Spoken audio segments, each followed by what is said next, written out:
when the next raise is, so you know You what they're know it'll doing. be. I agree with you, man. I think.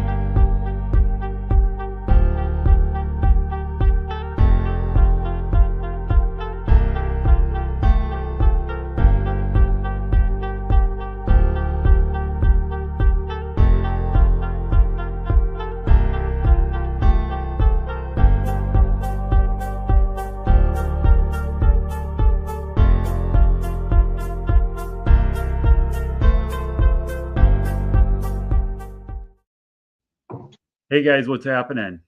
What's How's up? it going? So, what's going on in maple syrup land? Oh man, you name it. A lot. We're closing on a loan on Monday. Okay, Cheers with Squirt. nice. What's the peace tea? Okay, I don't have anything with me right now. I might have to grab something if we talk too much here. So, what did you guys do today? What was on the agenda on a Sunday? Open Oh. houses. Nephew. Ah, Family friends. So yeah, it's open house season. I mean, your kids are old enough at this point. You're probably going to open houses too, Tim. You have those in your area after they graduate? I don't know. Yeah, we don't. Wisconsin, we just barely graduate high school here, so most kids only go through the 8th grade. But no. What I did do, no, it's that time of year. Actually, my son Jack, he's still got 3 days of school yet. But they did have their graduation for the seniors already last weekend. Yes. So, but he's finishing out this week, and yeah, I mean, it's June, so we all know what June is, and it's The year. Hey, Lloyd's here. it's not what you think it might be. What you're getting hammered with by the companies and the corporations around the world. June is Dairy Month. Is that a thing in Michigan or Ohio? it could be. Yeah, I seen you went to the dairy festival there. Yeah, if you don't hear about it, if you're not like June is Dairy Month, it must not be a thing. That's got to be a Wisconsin thing. It must be. Yeah, because what we did today is, well, actually, I went to a couple of them this weekend. A couple of dairy breakfasts. That's a big thing. I bet you probably never heard of that. No. So nope. It's just during the month of June, all the different communities put on these dairy breakfasts where the people, you come, you pay like $8 or $10. You go to a person's farm. They usually have it in like their pole shed or their machine shed. And there's usually like pancakes, eggs, bacon, sausage, ice cream. That sounds fun. Yeah. Heck yeah. They're going on all month long. So like I went to one on Saturday and then I went to one this morning already. I see. Yeah. Aren't you the ones that have the supper clubs too? Like, yeah. We don't have supper clubs in Ohio. You don't? No. Do we? My wife just said, "What's a supper club?" Supper club? She says it sounds wonderful. Well, it's there are a lot of them all over around Wisconsin. It's just like, I don't know what you call it. It's a restaurant with a bar usually, and they probably have stuff like steak or fish fries, things like that. A lot of them are more up north, like in the more of the tourist areas or the areas with the lakes and stuff like that. I see. Is it a real club? Like you got to join? No, it's okay.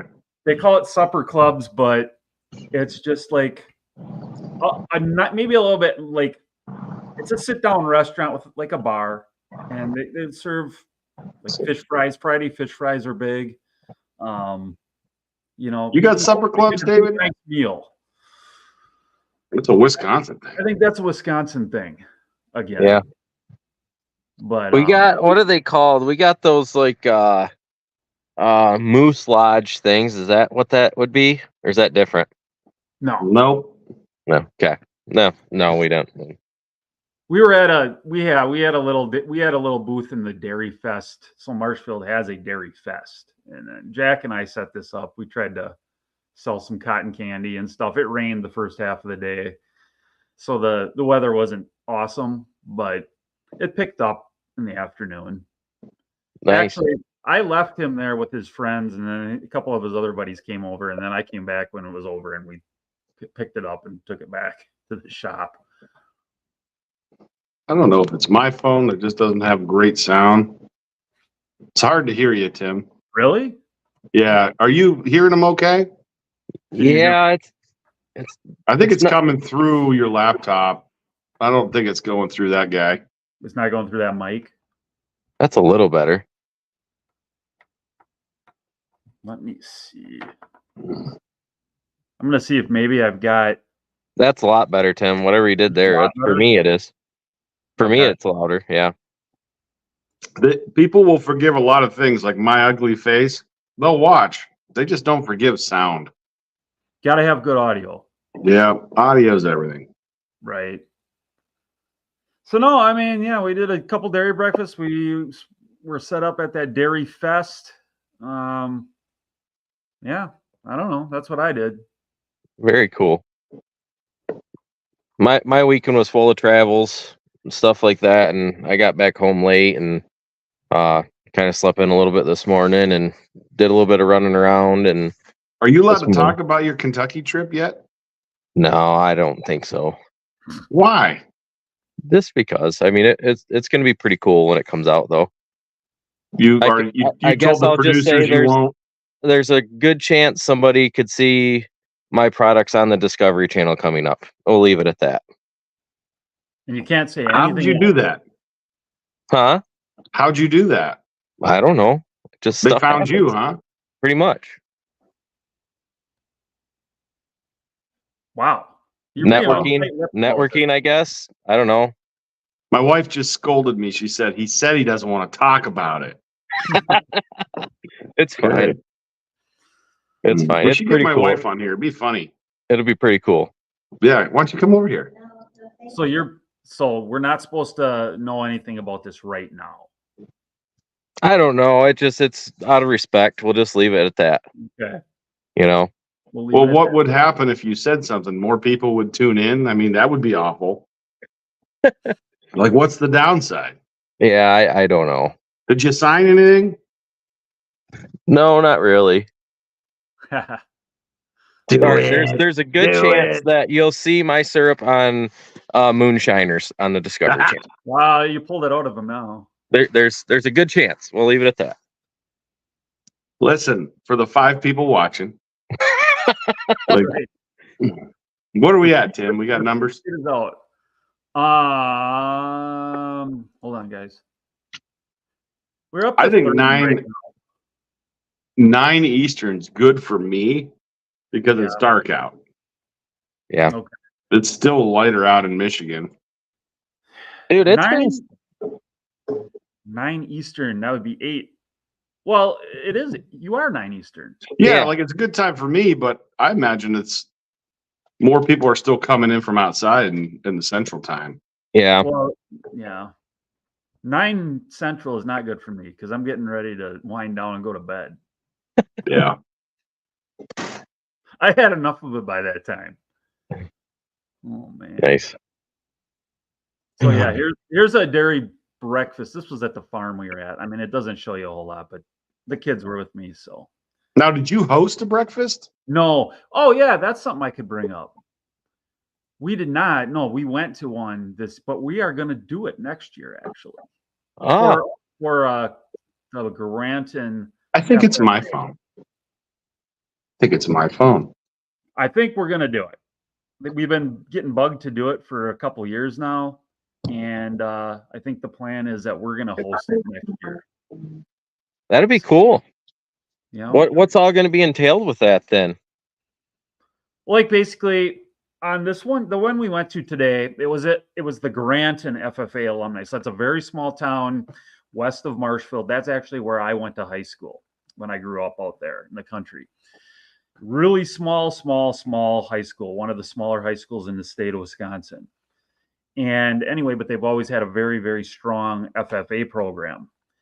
and they've always been known for that. But so the FFA alumni puts on this dairy breakfast that we went to today, and it was on a farm that was an operating dairy farm. Ours obviously is not anymore, the one that I grew up on, but they switch it around. They're not always on a dairy farm that is currently, in production, because there isn't just that many of them anymore. I mean, there's a lot less than there used to be, because they just keep getting bigger and bigger and bigger. But what was kind of unique about this one today was it was kind of a throwback to a lot of the farms that were around when I was growing up, like as a kid, and like what I grew up on, like the 30, 40 cow head herds and stuff like that. They still were in that size, and you just don't find that very much anymore. I mean, it's pretty rare. It's getting pretty rare. So it really reminded me a lot of like what I grew up with. I mean, it was really the same type of thing. I'm guessing they're probably organic, and they're probably doing whole milk, so they're doing herd shares. I'm guessing. Is that probably how the reason they're the size they are? I don't know that they're organic. I can't say that for sure, one way or the other, but the only ones that are like that around here are herd share, where you can buy a part of that cow and get your whole milk and all, so it's a big like it's herd share. You own part of the cow, so you don't have to pasteurize the milk, and you get the natural products. And people are buying like the unpasteurized raw milk. Yeah, well, yeah, but they own the cow part of it, so they can do it. Okay. So that's probably, I'm guessing, what they would do, because there's no way that size could generate a profit. Well, I mean, if their debts are all paid off and they own everything, there may be, if they're operating with no debt, there's probably a chance of doing that. But, it's tough. Like the milk price right now is as low as it's been in like 20, 25 years, and yeah. I mean, but that kind of segues into maybe a topic that I thought we could speak about tonight, was like how this economy, I mean, I equate the dairy industry really kind of taking along the same lines as the maple syrup. I'd agree. It's just getting bigger and bigger and bigger and more efficient is what's going on. And the smaller operations find it very hard to be able to turn a profit. Whereas I think it is a little bit different. You don't have people doing hobby dairy farms. Where in the maple syrup world, there's a ton of hobbyists. They're going to do it whether they're making money or not. It doesn't matter. That's fair. But as far as like actually earning, operating and making any money, I think the big are just going to keep getting bigger. And that's just what's happening with all types of farming. You have to get bigger or get profitable. Yep. Yeah. Do you think what do you guys think about that? Do you think that's a good thing overall? Or I think it is what it is, and I don't think you can really stop it or change it. Okay. I think human nature is, we didn't make enough money last year. The bank will give us more money. We need to grow. Yeah. Forget looking and addressing the problem or the marketing. Let's just we don't want to deal with that. We just want to make syrup. We just want to make milk. Like me and you were talking the other night, and we were comparing honey and syrup. And didn't we look up, there's actually, what was it called? A chamber or something. What was that for the honey? Like there's a national honey, what was it called? Board or something? Board or organization or something of that nature. See, and you walk into TSC and there's a whole aisle of honeybee signs and honey and honeycomb decorations for your garden, for your back deck, for your kitchen, towels, all this stuff. What are we doing, guys? In my opinion, like what are we doing? Maple's like this big, and honey is made globally. So honey would be our rival. Well, it's a sweetener. Our rival's cane sugar, but yeah. I mean, but most people that if maple's not available and you're a syrup producer, you probably would grab honey as your second alternative. Correct. That's what I'm trying to say. But they're doing so much more for marketing. And me and Tim also looked up the amount of honey made in the US compared to syrup in the US. And isn't it like 3 ounces for syrup consumption? And wasn't it was like it was like almost 1.5 pounds of honey per person. So we're missing the ball here, guys. That's what we found. They must be slipping it in things. I don't see it. They're slipping it in. Yeah, but I was surprised by that as well. But if you think about it, if you go to any area of the country, like say outside of the maple producing areas, people are going to know what honey is. Yeah. I guarantee they will. Well, is that from marketing? Is that from like, why is that? Why do you think that is? I would say that it's definitely marketing. Winnie the Pooh. There you go. That was a good thought. I'm just saying, we should start a board and go and sit down with the USDA. I mean, how many commercials do you see for Dairy Month or milk? Got milk. You drive down the highway, you got all these billboards, got milk. All this, like, where's this for syrup, guys? Oh, it's just planting. It's planting those little seeds like that. Yeah, you just tax the producers like they do with the pork checkoff. That'll definitely. Who's gonna pay for it? Yeah, right. Well, and then that's just it. Like those are just much bigger industries. Well, people pay for the Michigan Syrup Association. I'm sure Ohio has one. Indiana has one. Why can't they all get together and make a national one? And then you can join in with that. And then, there is target the marketing. Yeah. Well, producer-led organizations, like I said, like we think we understand the market and how it's sold. And yeah, I don't even understand it. The guys who sell it understand it. I'm just saying, like, there's a lot of potential out there. There's a lack of promotion or a lack of marketing in this industry. For sure. Yeah. We need to be creating a demand, and then the syrup will sell. Then we can worry about making more. We need to generate a demand. We need to make syrup trendy. There's got to be something. Swifty syrup, man. That's it. I don't know about that, but Swifty syrup. I think then I'm going to write. Complain that the price of syrup's too much because I think what I'm going to do is I'm going to write a letter to Trump and tell him how bad these maple farmers have it and what's happening, and just get him to, address us maple farmers and all this. I'm going to do it. Well, they're gonna have when's that movie coming out on Amazon? It's a show with Jamie Lee Curtis about the heist. Oh, I imagine the heist that'll probably create a little bit of a. Yeah, I hate to say buzz, but no, it's the truth. But it's where it's at. I mean, buzz, whatever you want to call it. I mean, well, and it's expensive. I mean, let's put it this way. I mean, it's way more expensive than what they can buy. So that's an obstacle too, but obviously, there's a lot. When I start getting my products, it should be more. Yeah. When I start getting my products into these, bigger retailers and stuff, I'm going to set up like they do at like Sam's Club and stuff. I'm going to ask for an end cap. I'm going to go there. I'm going to have, people work for, a day, sit there and talk to people about syrup, and have it on special, have a little piece of waffle right there, and have them be able to dip waffle in the syrup and say, hey, we have a special day. What do you know anything about pure maple syrup? And then just kind of start doing that. You do that at every retailer, and I mean, it's just, then they tell their other friend or what. I mean, it's just educating.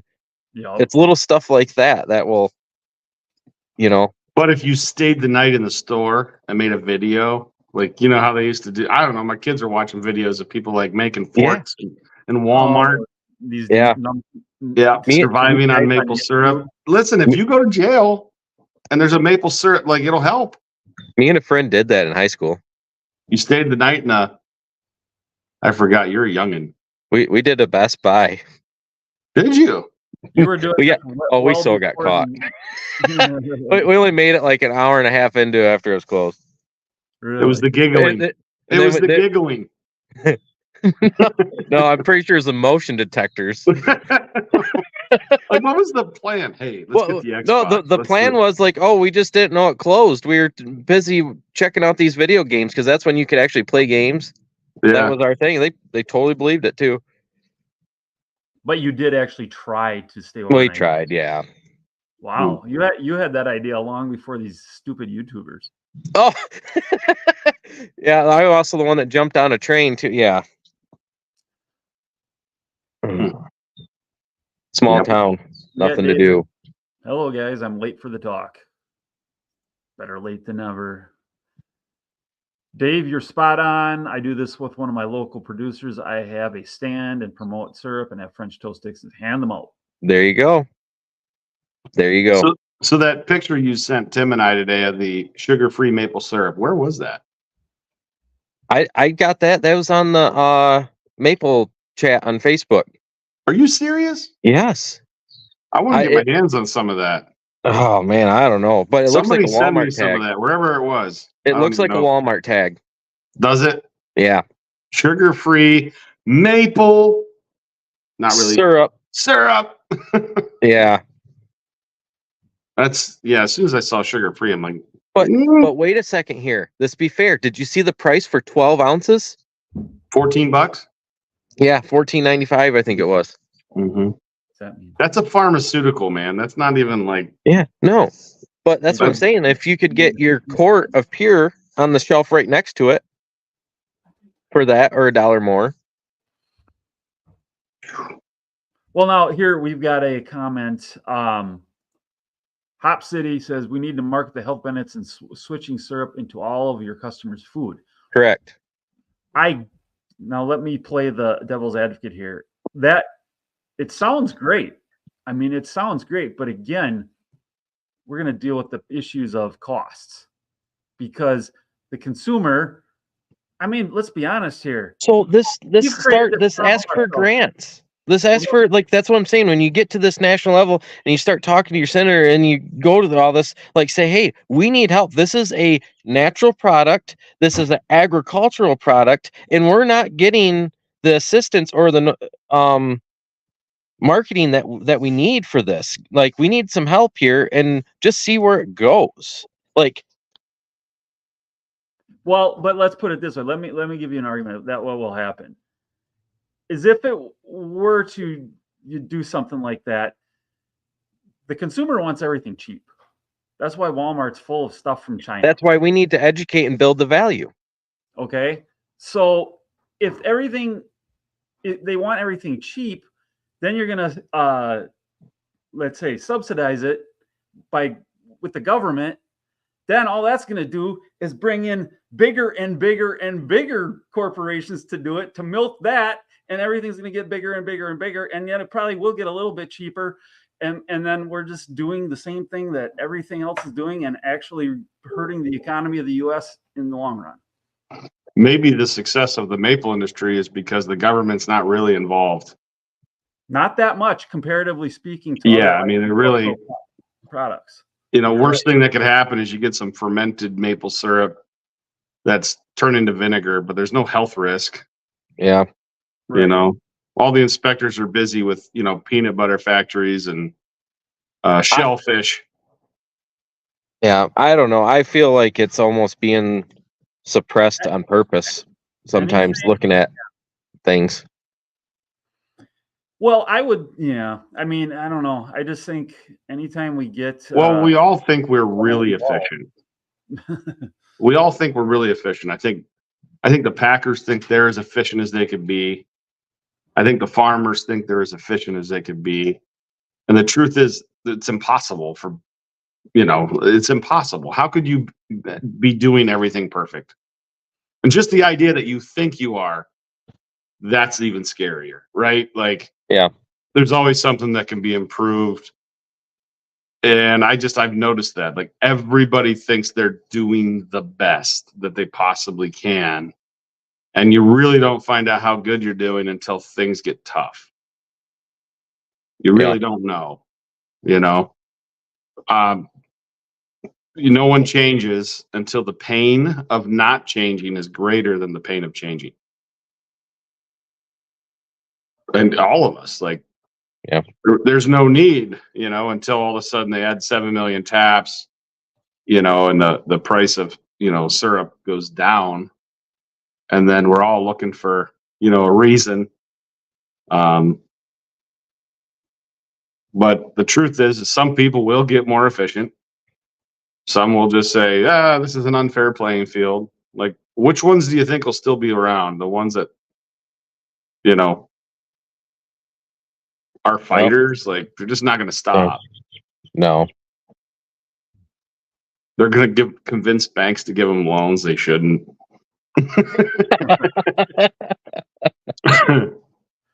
Well, I mean, I think that's just kind of the nature of the beast with anything. We're, people, it's just, I think we drive the problem ourselves as consumers because we want to buy everything cheaper, and then. Well, that's because of inflation and everything that we're being, shoved down our throats daily. Exactly. If things were better and economy is better and everybody, we didn't have all this inflation and high interest and everything going on right now, we would be like, all right, I'd like to spend a little bit here or a little bit there. I mean, we're not getting dealt a very good hand right now. No, we're not. I mean, it's just kind of the nature of everything that we're dealing with at this point. And in my honest opinion, this country doesn't even have a foundation anymore after what's went on in the last week. If you like think about when that was crazy. Wasn't it Jeff Corey that started? He was talking about somebody helping him out at the beginning. Yeah. He was talking about Fred Chibi and how like he never would have started. What was interest? It was like 18%. It was up there. It was up there. And like, look, he started in just about the worst time. Yeah. Like, that's the thing. It's going to get really hard. And the wimps will leave. And the ones that stick around, or the best time to start is when interest is at 18%. That's when you get in because it's going to drop. Getting in now will be difficult. If you're already in, you just got to get through it. Yeah. Mm-hmm. Yeah, I think they're going to raise the interest here this fall. Like, we should be asking Jeff, hey, Jeff, when interest is 18%, how'd you make it? How'd you do it? Yeah. And a lot of it is right place, right time. Yeah. Like, you can't discredit, like, opportunity Fred and him Fred and Jeff finding each other. Yeah. Somebody willing to do it. Somebody, giving somebody a chance. Someone that believes in you, that's willing to, back you a little bit to get you through that. Yep. Yeah. And entrepreneurs, we find each other. Yeah. Like, we're going to do enough things and create enough activity, and we're going to find each other and, help each other and, to get through it. Yeah. Yeah. Man, I was hanging out with some real entrepreneurs this weekend. Man, they got it. There's, that's the heart of America there. I mean, if you look back through history and everything, how a lot of towns were made and what they were made on and churches were built with and everything, it's a pretty cool deal, man. And I do believe history repeats itself. This is a good question here. Oh, it says, I can't understand how something like corn syrup that takes a lot more processing to make can be cheaper. Well, I mean, I'm assuming just because of your sheer volume of corn. I mean, it's massive. It's this is probably completely my fault, but I don't know how corn syrup's made. I'm gonna go when we are done with this. I'm gonna go find a documentary on that. Tim knows they just tap the corn stalk. Yeah, you tap the corn. You hang a little bucket or bag on there. That's what it was. Mm-hmm. I made a video about that. Oh, well, shoot. I got a whole 100 acres here next to me going to be popping up here in the next couple months. So, shoot, I'll start getting the tubing run right now. But, I don't know. It's definitely being as old, my age, it's a curse because I can remember growing up. I'm old enough to know what the world was like before it got really stupid. Yeah. And I lived in it when it was still pretty cool and people were normal and social media didn't ruin everybody's lives like it has now. Yeah. But and now I'm also, it's Generation X. We're those people that had it real. We grew up like we used to have a dial-a-phone like this. Yeah. And now we live in this world and it's like a curse knowing we can never go back. I can't even remember any numbers. Like, can't remember a number. If it's 3, I get to that 4th number, I'm like, crap, I can't. Yeah. We used to have to memorize phone numbers. And what's crazy about that, Tim, is I can almost say the same thing to a certain extent, because if you really, really want to think about it, cell phones weren't even a thing until like mid 2000s. Like, I got my first cell phone sophomore of high school, and it was a Nextel. Sure. And then it was a flip, and there wasn't any, this is really within the last 10 years, 12 years. I like topics like this. I like topics like this. In my opinion, it's not so much the cell phone, it's the smartphone. Once you have a computer in your pocket, and really, I think the downfall of our society began when the iPhone was introduced. That was when it kind of started. Well, dude, information's at your fingertip 24/7 and 2007, 2008. Yeah. Yeah. The average, what I saw today, it was about a bias. Like, most people that are posting things on social media are posting before they're thinking, whereas the average social media user is thinking. It's something like the average social media user is smarter than the people who actually do all the posting. Because the people that are doing all the posting, it's just and it's like action, fire, aim, ready. Whereas a lot of the people who are on it aren't actively using it. So I thought that was it actually has a name. Next time we're together, I'll mention what it is. There's an actual term for it. Yeah, it just, news travels so fast, and you don't know if it's accurate news. And then someone says one thing, then it just, before you'd have to come home, have supper with the family to find out anything, or wait till 10 o'clock for the news to come on. Now it's just. Well, what blows my mind is, like, I'll see these videos and stuff, and again, it's on social media showing me this because they know what I like to see. But I'll see these videos from the 80s, the 90s, or whatever, and it's just somebody posted like people walking around and just doing normal things in those decades. Yeah, people are just walking around, doing whatever they're doing, walking through the mall, doing things. Now, and nobody's looking at a phone. No, it's crazy to me now where you go. If I go to the Y or whatever it might be, everybody's looking at their phone all the time. It's like, dude, all the time. All the time. I seen a video of, like, someone took a video camera to high school in like 1991, and everybody's in groups, like talking, hanging out, coloring, playing marbles or what. They're just all together doing stuff, like playing basketball. Like, it was like a community. And then it showed then someone's like, here's today. And it's just people bumping into each other, looking down at their phones and like robot. Like, dude, it's not good. It's not good. It's not good. I agree with you. It's scary.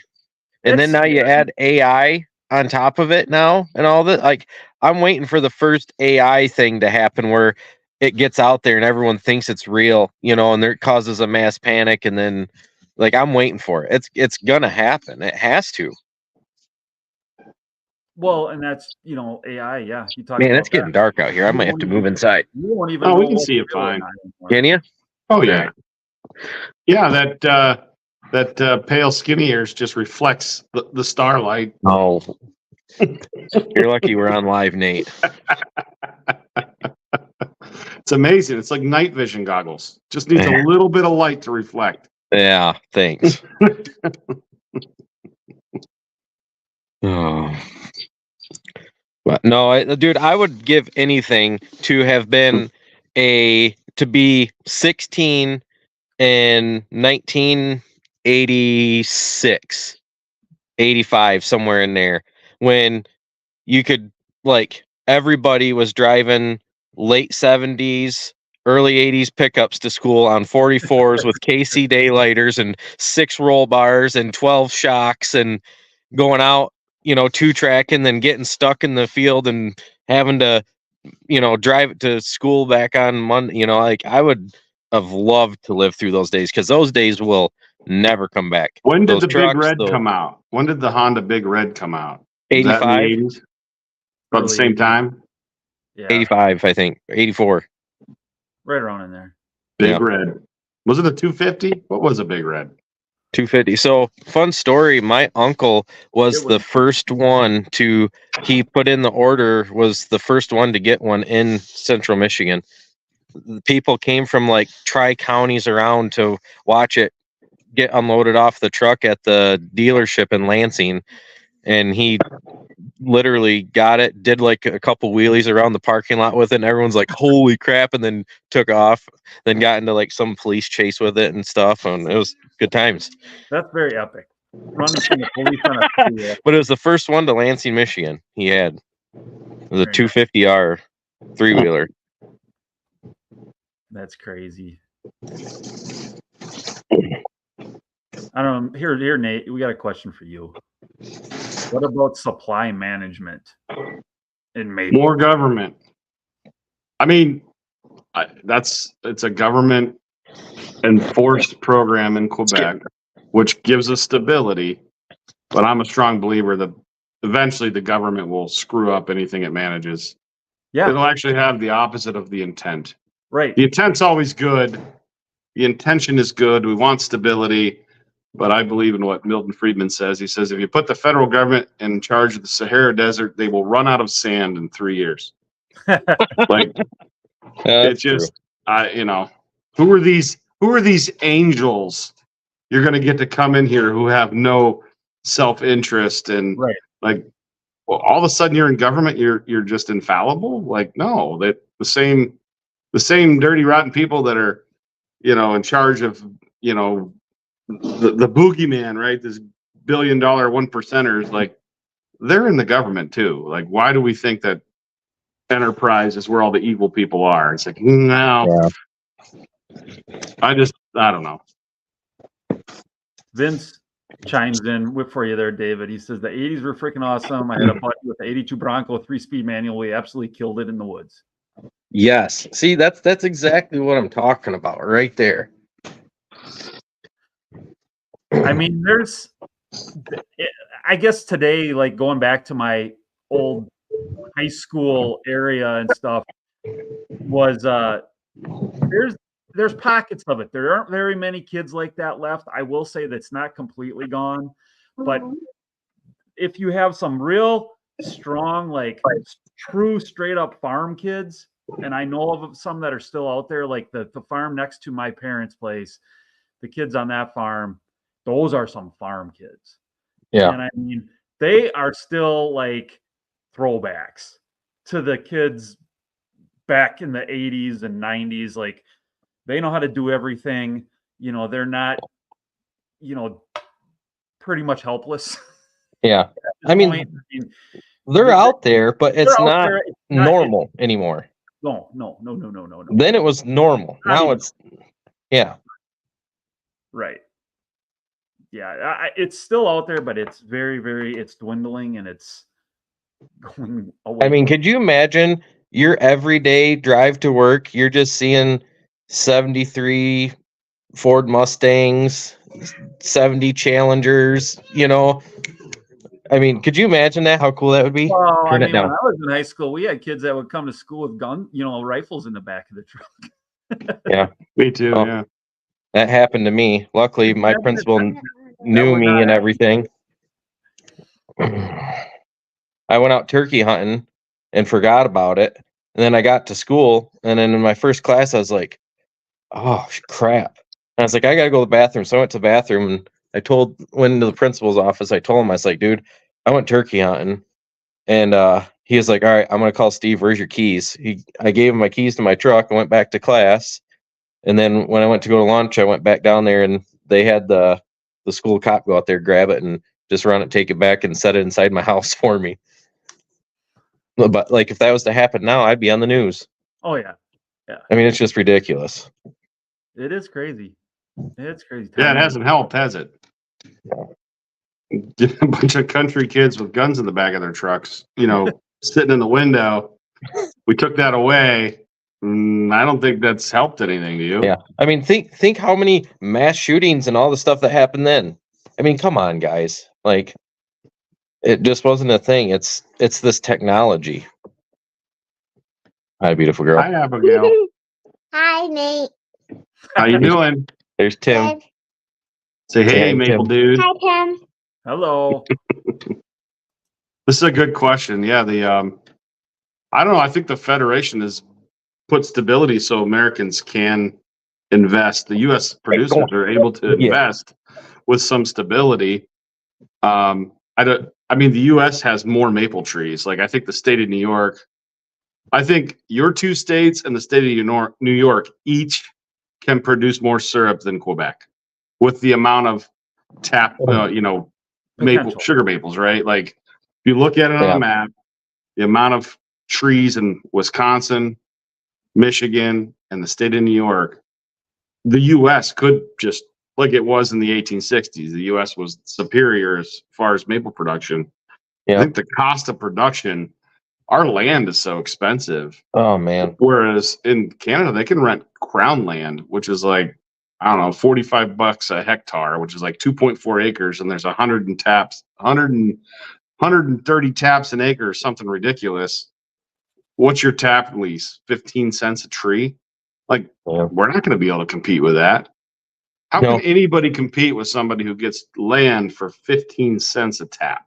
So let me ask you this though, Nate. They're in charge, like if you want to say that's their government, but don't you think they have marketed way better?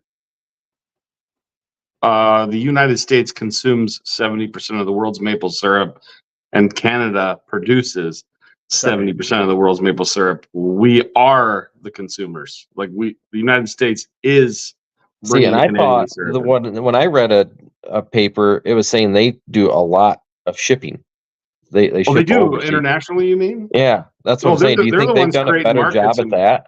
Yeah, Japan, Germany, like, they create markets. One of the things that is very interesting is the European maple syrup is different than no maple farmer would ever go to Europe and go, this is the best maple syrup I ever had.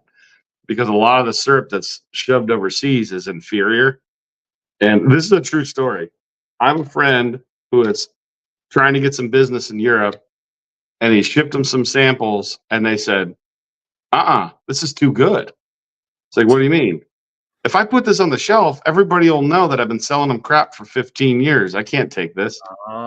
I see. It's bad. You never heard of the Vermont guy? The guy who changed his name to Vermont?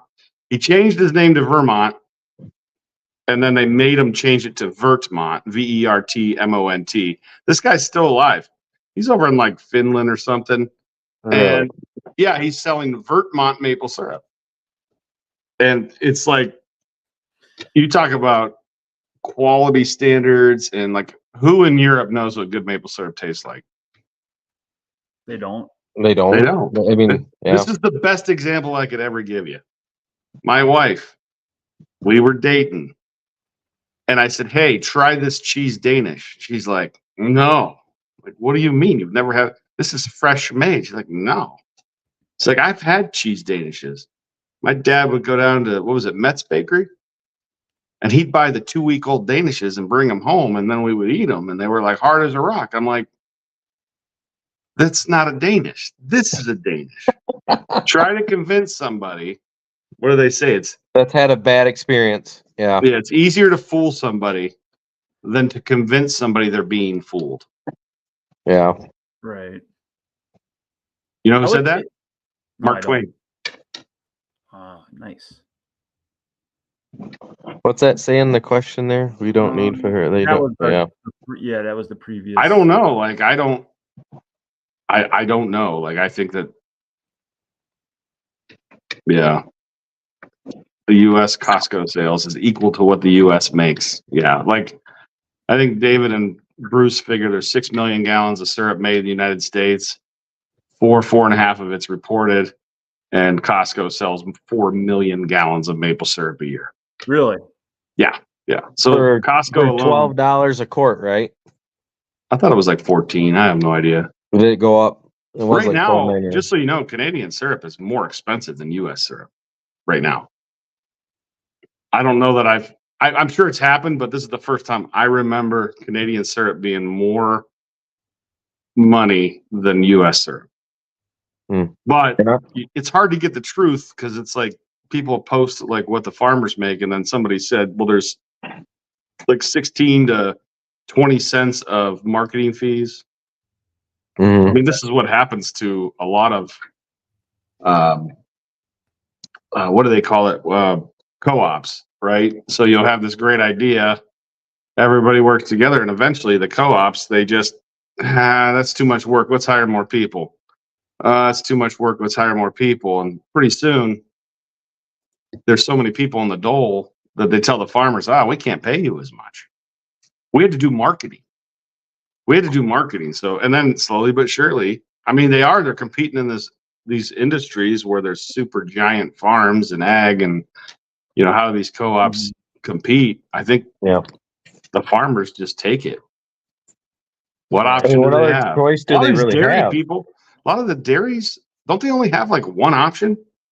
Right. Like they only have like Yeah. one option to sell to. So it's like, Yeah. I there's mean, you're no at that competition. mercy. Yeah. Yeah. What is it? They say farming. It's the only thing that the farmer sells at wholesale and buys at retail, Yeah. basically. I've been watching this video on this guy in Colorado. I think it's called Rancher Direct or the Ranch Direct. And this guy has been in the meat business since 1970. And it's just so interesting where he's talking about how Tyson and all these, I mean, it's a rigged game. They're saying it's a rigged game. And, you know, I'm that was a crazy video. watching this and listening as if like, you know, what's going to happen in Maple? Is it a rigged game? You know, where the biggest players are so big that they can just tell you, you know, when you got to put all your chips in, they'll tell you how much you're going to make. They'll tell you when you should sell your syrup. I mean, they know, you know, these big players. That's why I always felt that Maple is too hard to make corporate because it's not big enough to attract large corporations. Like it's not a big enough industry. If you have all of the maple business in the world, it would be less than, you know, it's just a cover manufacturer for an iPhone. Right. You know what I mean? Like it's tiny. And I don't know that it would work. I mean, just the examples we've seen of people that are like, let's put millions into land and then let's hire people and we're going to be upside down forever. And then when you talk to the people that are in charge of these places, they don't want to tell the owners that they're never going to make any money. Like it's like the king has no clothes, so they invest and then they change hands all the time. Like the people that work there don't want to say, hey, I know you invested in this. We're not making any money. We never will. Yeah. Like it's middle managers. They're just like, I don't want to tell the shareholders we're not making money. Well, you know, after running numbers and stuff lately, and that's all that's been on my mind, like, you know, business is business no matter how you look at it, and you start applying it to different businesses and markets. There's got to be so many people running in the red right now, just buying time, just, you know, like it just has to, like the numbers don't add up when you sit there and you start looking at things. It's like, it's just crazy. Like, how these companies are able to pay all these employees and insurances and workers' comps and all this You talking about Maple? and make a no, I'm talking about just in Generally. anything in general. I feel like every Any industry has, business, like right now, with the cost of doing business right now and cost of living and supplies and maintenance of equipment, all of that, you just spread it to apply it to any industry right now. I don't know how any of them's doing it. I mean, I can definitely see what you're saying. Yeah, I mean, the way of inflation is just It's out of control right now. There's in my nothing's keeping small up. business, I definitely can feel it. And I think that's why everybody is acting like they are lately, and everybody's under extra little pressure and on edge, or Well, everybody's just feeling it. Everybody's just kind of getting squeezed right now. with my business, one of the things I've told you guys maybe before or whatever, but I sell those sheds and those cabins. Yeah. I don't know if that's a big thing. Are those things everywhere around you guys now? Yes, They they're popping weren't. up on every street corner, man. Yeah. So like when I first got into that, I mean, I couldn't believe back in like 2021 and 22, sold so many of those things. It was insane. Like how many we were selling of those sheds. Well, part of it had to do with the stimulus money. Oh Like, yeah. all the businesses were doing good then. Like everybody was doing really well because the government was handing out all this money. Yeah, fake money. Yeah, that's now we're paying for it now, aren't we? Yeah, now we're paying for it. But like literally just we're selling those like crazy. And then like 2023 it slowed down quite a bit, but it was doing okay. Now it's just like it's been it's like not even. And honestly, guys, if you want my honest opinion, it's still all false reality right now. I don't think we've even hit bottom yet. I really don't. I think this is all still like it's still coming. Yeah, I think you're right. I think we might be the effects of it and the real repercussions probably aren't even No, here yet. I think we're about halfway through it. Here we got Brian, and I want to spend 15,000 on Smoky Lake stuff. Don't rain on my parade. Well, you better do it now because that 15,000 is going to be 20,000 next year. Well, that brings up a good point. There's a lot of guys getting out. I've never seen so much used equipment for sale. I mean, really? Yeah. There's so many people getting out. Like that's the other thing that'll hurt manufacturers is people getting out, selling it. People need money. So they're like the hobby that they're doing that they want to do, they need to make their house payments. So they're going to sell, people are just going to get whittled down to being prisoners in their own lives pretty much. There's not people's reason to live and enjoyment are just I'm telling you guys, this isn't nowhere near close to over right now. Nate, unless miracle happens November 5th. I wanted to hear. I don't even know. There's no rich economists, so I guess like the economists are smarter than me, and there's no rich economists. You know why? They're always friggin' wrong. So, Nate, you were saying you think a lot of people are getting out of it, Maple, right now. Yeah, I think so. I just think generationally, I think maybe age. A lot of people are just, the kids don't want it. There's no one interested. I am. If you're selling a maple farm, I'm interested. But I think there are a lot of people getting out. I just don't think they know how to sell it or who to look for, or they're doing it on their own because they think they know. And yeah, so it's amazing to me. I'm looking at a piece of property in Michigan in the UP, and they sold the sugar bush off. It was like 80 acres. And I'm like, this guy knows nothing about maple, and it's got a whole maple operation. And I'm just like, they had no idea what they had.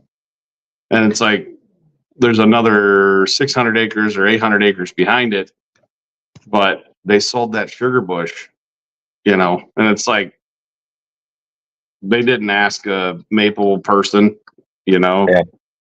It just sold. and the tubing's got negative value. I think this is the hardest thing for people that are selling in the maple industry is that tubing has a negative value after about 15 years, 12 years, 10 years. Yep. How many buyers are looking for land with tubing? Oh, you wouldn't want it. Yeah. I mean, if it's done right. By the way, how did they run tubing 15 years ago? You think they're a little better today? They're The probably technology's a little 15, better 20 today? taps per lateral. Yeah, I mean, my tubing, I don't even want to look at it. You know, it's just I don't even want to look at it. I need to redo it, but it's like Yeah. try selling a maple operation. How are you going to sell it? Yeah. How are you gonna evaluate it? Yeah. And the outbuildings really don't add value anymore. I mean, you're looking at the standing timber value and the value of the land. That's it. That's really kind of how you got to look at it.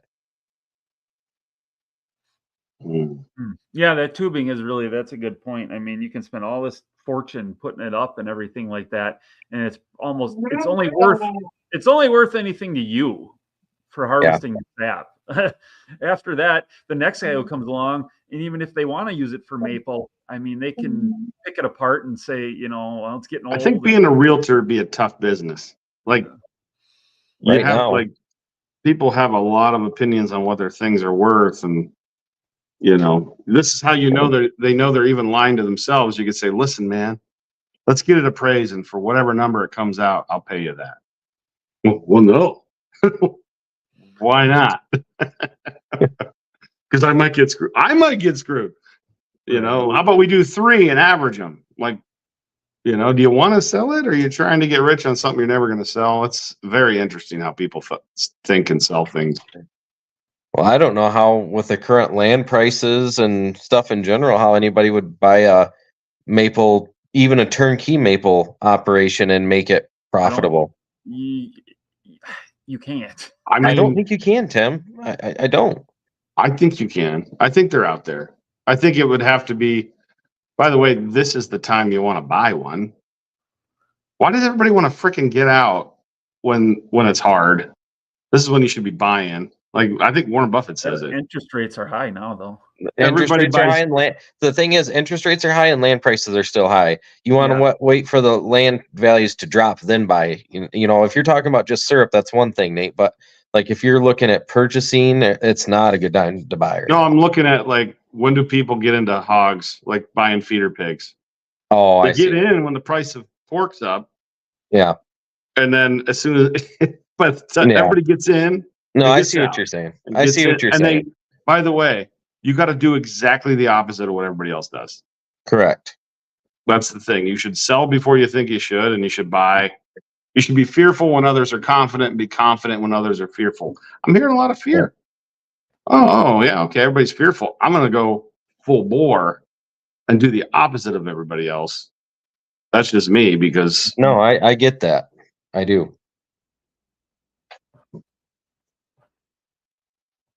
Well, everybody else is getting out and being conservative and watching everything. You know, you got to go after it.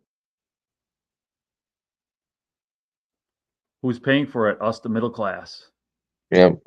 What middle class? Yeah, is there even a middle class? I was going to say, is that even a... It's shrinking. Not much of it. I mean, it's getting smaller all the time.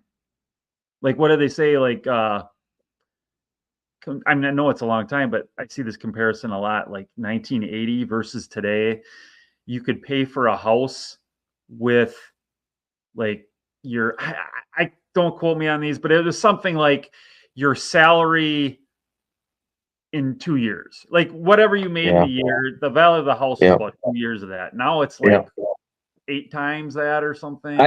I seen something similar to that in the 80s. Wife could be a school teacher, and the husband could be just a mediocre job, have 2 kids. They could have a vacation home and a regular home and still have money left over for vacations and everything. Like, I seen that. I'm just like, holy cow, like, crazy. Yeah, it's nuts. But I think part of it, not all of it, definitely not all of it, is driven by there's so many factors. You could relate this to the internet, social media, and all this because now we're so exposed to so much more. But like, I think people just consumerism, just wanting more and more and more too. Yeah, I mean, that's we fair. live simpler lives. You know, when I was growing up, we didn't have that much. Yeah. I mean, really, comparatively speaking to what everybody has to have now, you know, I mean, They I'm all say, you know, it's just everybody, you got to have everything, got to have what the next guy has. And it's just more and more of that. And that's more and more in front of us all the time. yeah, You know, see what everybody has or we keeping think up with the Joneses, right? yeah. So, you know, that's probably a part of it. There's lots and lots and lots of aspects to it all. Yeah.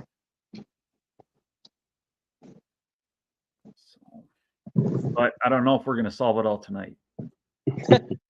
No, that we are not.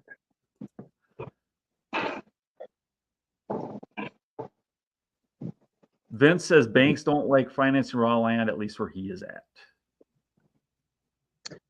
It's true. Yeah, Greenstone used to be the best at, and I heard they're even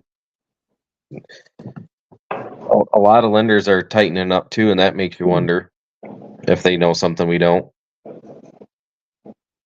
I learned a lot about banks and dealing with Greenstone.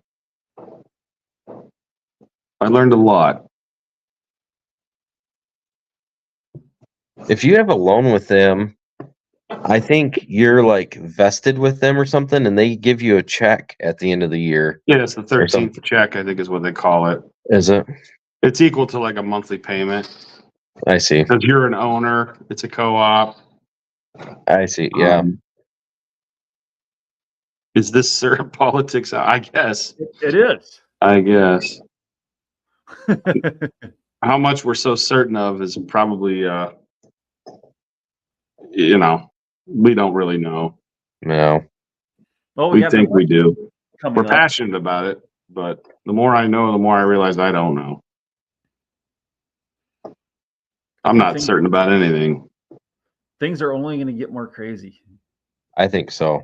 We got an election coming up in like what, 5 months? Well, you know what we need? We need a Gen Xer in the office. That's what we need.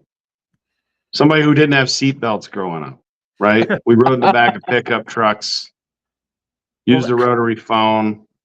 We need some Gen. You know, we were the largest in the workforce for like 2 years. It went from like boomers, and then it was like Gen X, millennials. Like we were just done. We're small. We're a small generation compared to boomers and millennials. Right. Did you know that? That's interesting, right? I didn't know that, but I think we had it 3 years. We were number one. I can't remember, but it wasn't very long. Population decline. I mean, I'm learning. Well, we are not replacing people in this country. Like people are not having children. Just so they can't afford them. Yeah, the population decline. Like we are not replacing people as fast as we're losing them. Right. Yeah. And well, yeah.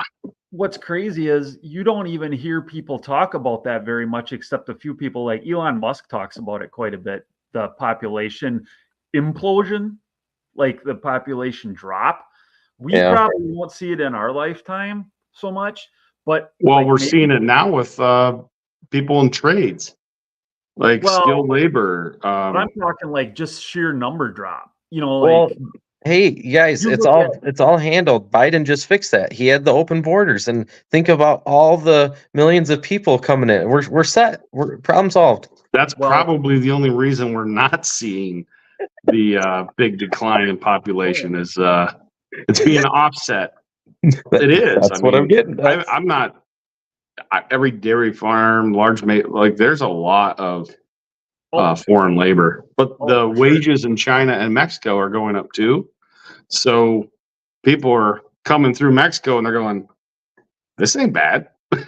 I'll stay here because there's a ton of industry going into Mexico. For even Tesla's going to build a plant in Mexico. Really, the amount of manufacturing that's going to Mexico in the northern part of the country there." China became too expensive, actually. It's crazy. Interesting. Well, it's like Japan. I read something. They lost like 600,000 people in their population over the course of like I don't know how many years recently. Think about Too that, hard to 'cause- live? Like it's too expensive to live there? well, and just people aren't having kids. I Oh, I mean, got you. It's a negative population growth. yeah, the growth. Yeah, Well, they're probably not having kids because of the cost of living. that and well, and it's just There's all people- sorts. It's a multivariate equation. Yeah, Yeah, I think there's a lot of two income houses in the United States where there wasn't growing up. There was a lot of, dad works, mom's got the kid. Like I don't think people have a choice. No, agreed. And then it becomes the child care conundrum where it's like I can go work and all the money I'm making, I'm paying towards somebody. Like, why work? Like I see that. I hate that one. I see that a lot. That's exactly where I'm at. That's where me and my wife are at right now at this day. And that's why I stay home and watch Abigail, because I could go work. I could go, but it's basically going to be paying for someone else to raise our daughter. And, then she's out there learning other things that maybe we don't want her to learn right now or experience, so that's why I'm doing the syrup thing and all this other little stuff on the side that I can do with her and still provide and make an income. You got to get creative right now. But yeah, the childcare is insane around here. Yeah, like it's a full-time job. Couple hundred illegals walk through my sugar bush every week. No, they have maples down in Texas and on the border and stuff like that. No, he's talking about the northern border. He's got to be in Vermont. There's a whole thing about that. I don't know if you guys know this, but there's a border that goes along a lot of states. Yeah. Yeah, no, I do. Vermont's having a huge problem with that right now. I was talking to a guy that I got my evaporator from. His brother owns property right on the border. They found 50 or 60 of them one day in their woods. Listen, yeah, man, this person right here should just put up a little shack and start an employment agency. You got money walking through your woods. You do realize you could like hire him out. He's got a gold mine walking right through his woods every day. But I think that obviously it's intentional. What country wouldn't protect their border? But we don't. And it's insane. It doesn't make sense. What country that takes themselves seriously wouldn't want to know what is coming in and out? But the fact is, I think it's controlled by huge corporations and big business for cheap labor. That's what they want. They just want. I remember taking history classes in high school. Do you remember like the fall of Rome? It was like 5 things. Like what? It was like borders. I remember that. Like they taught us this in history school or in history, right? In school, you're taking this class, and they're like, "Let's talk about the fall of Rome." It's these 5 basic things, and it was like language, borders, like culture. And borders was they couldn't control their borders. And I think about that every day. Like we have our education is legislated to death, so the government's running our education program, and trying to legislate what teachers can and can't teach, and now we're literally I don't know, maybe David didn't. We were taught that as like Rome fell. Like one of the reasons was the borders. Yeah, we're looking at homeschooling options right now. There's a lot of support and a lot of momentum going towards the homeschooling right now. There's full-blown activities that the homeschoolers get together for, sports, all of it. My brother-in-law, definitely looking at. They were telling me, he's on the school board here in Sharpsville, and he was telling me, he's like, per student, we're at $22,000 per student. That's a college education. Like that's what it costs to get a college education. $22,000 per student. That's a lot of money. Oh. I think that's what he had said. It was like, yeah, that's a lot. That's a lot of money. Yeah, it's just crazy.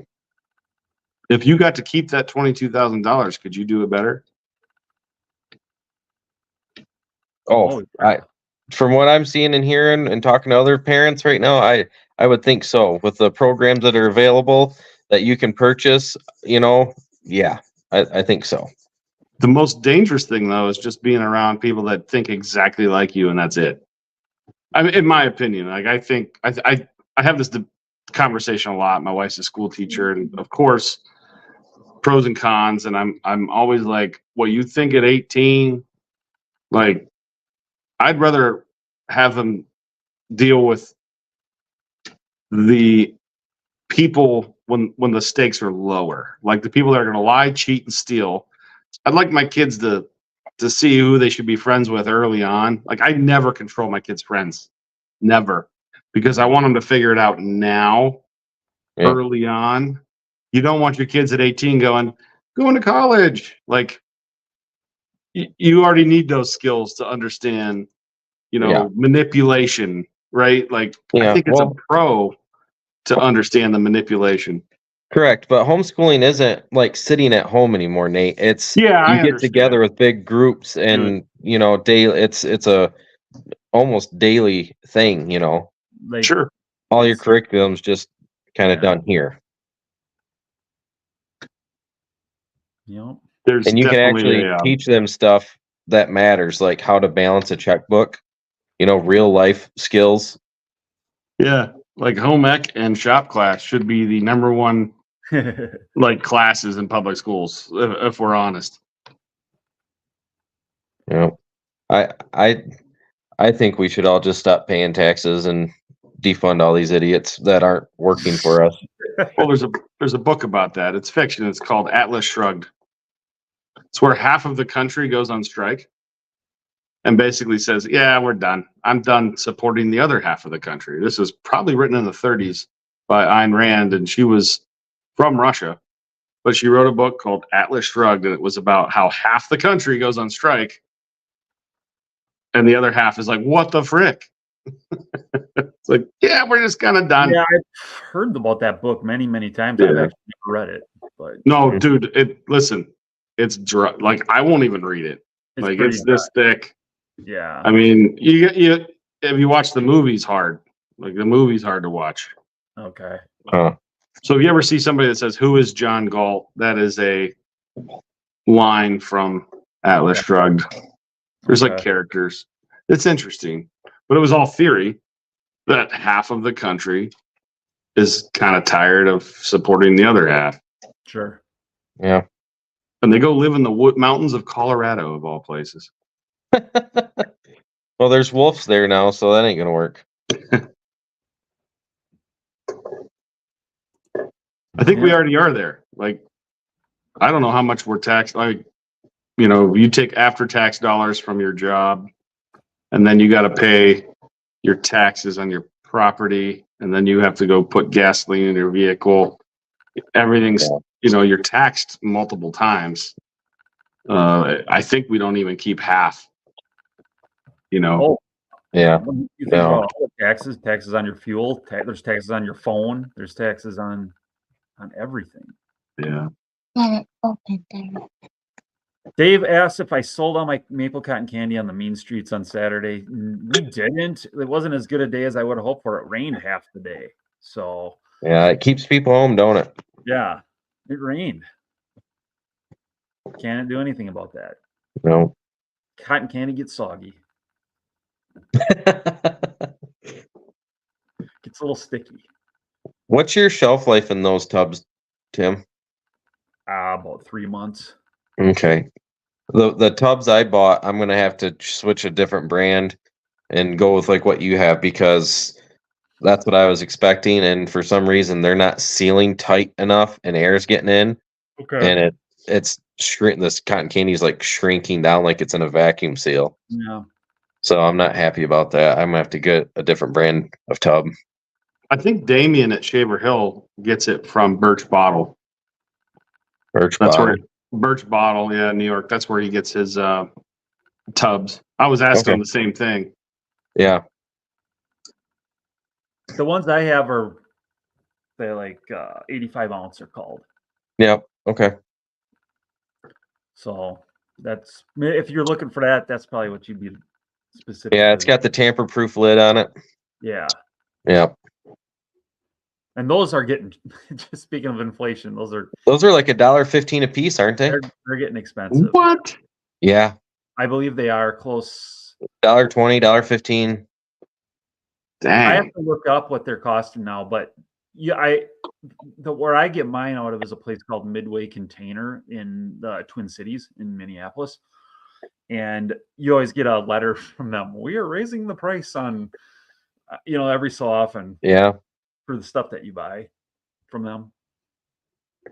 So, well, Yeah, guys, crazy. what do you think? Yeah. All set. Thanks for doing this, Tim. Yeah. Thank you. We had, Appreciate it, guys. we had a little intimate crowd tonight. It was a little smaller, but I think we had up 35 or 36 or something like that. Okay. Hey, they always like to watch it the next day. Yeah. And people watch it while they're driving and all sorts of stuff. So Nah. We're getting into summer now too. Yeah. And it's going to be harder to get, people are out doing stuff. Yeah. The summer's tough. Yeah. So, Maple farmers save the world. Out. We'll talk to you later. See ya. Bye.